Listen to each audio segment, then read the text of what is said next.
د پجرې په سیمه کښې د عمان خلیج پر غاړه په البدیه کلي کښې د امارات تر ټولو زوړ او وړوکی تاریخي مسجد چې خلک ورته د اصحابانو د لاس جوړ مسجد هم وایي.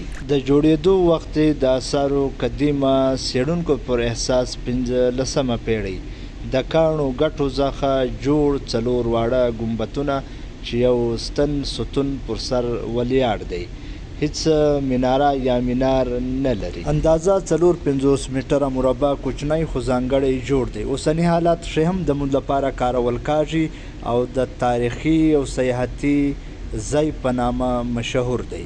دغه ویډیو زموږ ملګري اعجاز خان په خپله هلته ورغلی او دغه ویډیو موږ ته ریکارډ کړې ده.